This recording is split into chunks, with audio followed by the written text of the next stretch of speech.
Good afternoon, good evening, good morning, whenever you're listening to this recording.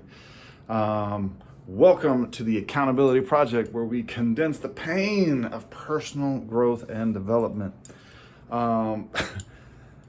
Today, reading The Science of Success, we're talking about optimism. But we're talking about optimism in a way that is actually quite powerful, because it helped me shift on a couple things. Because when I think of optimist, I think of the guy who sees positive in everything. And as true as that is, having a certain honesty about your optimism is what makes it valuable. So, for instance, there were a lot of people who thought they were optimistic about the markets in 1928, and they didn't see what was coming. And there were people saying, hey, careful, you might want to reposition. And people were saying, no, you're just a pessimist. I'm being optimistic. I'm optimistic. I'm optimistic. So when the market bottomed out, they no longer saw the positive, because they had a fake optimism, because all they did was, quote unquote, see the good in everything, instead of having a certain amount of honesty with the fact that as this market is being inflated, there is going to be a downturn. So let's position ourselves optimistically on how to leverage what is going to come. And that way, when the bottom drops out, we can still be optimistic because we've positioned ourselves properly. And I love the way they articulate that, because the notion that a optimist is always happy is what most people think, whereas an optimist requires a certain level of realism and honesty about reality. Not to say that acknowledging reality means that you place barriers on yourself. So an optimist would never say something's impossible.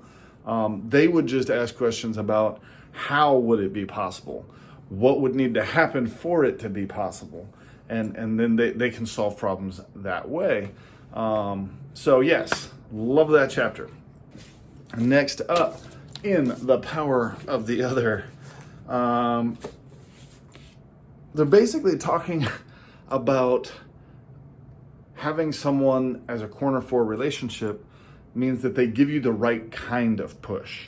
And they use an analogy of kind of going up a mountain, that if you were trying to go up on a mountain and the first time you failed, then all of a sudden you would have a boulder rolled down at you and spears from a ninja, and like that would kind of scare you away from ever trying again. But we kind of defanged failure, but we still need someone to acknowledge the fact that what we are doing is going to be hard. We need someone to normalize it. But we also need someone to give us enough of a push to step into our comfort zone that we can grow and develop and get better.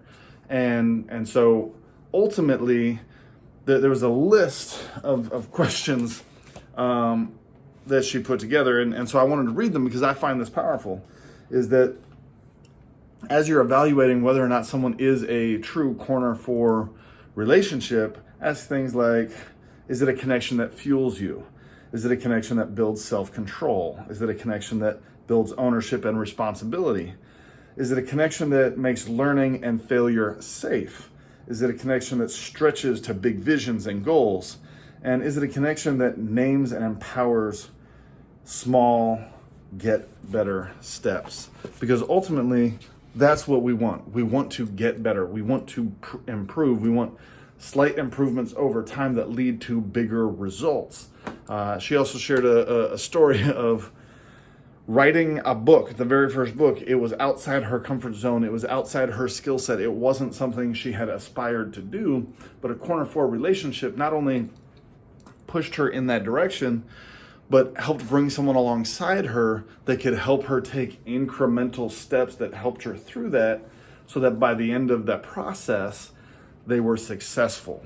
And ever since then, she has now written 30 books and had an amazing writing career, but it started with a quality corner for relationship. So with that, I encourage you to condense the pain of personal growth, get a corner for relationship that you can rely on, surround yourself with multiple corner for relationships, And that doesn't necessarily mean that you need to ditch your friends, but it may mean if you're on your way to a certain goal, that you may consider the amount of time you spend around some people for now. That being said, I love you. I appreciate you. Tomorrow we're doing a half marathon. Condense the pain. Bloop.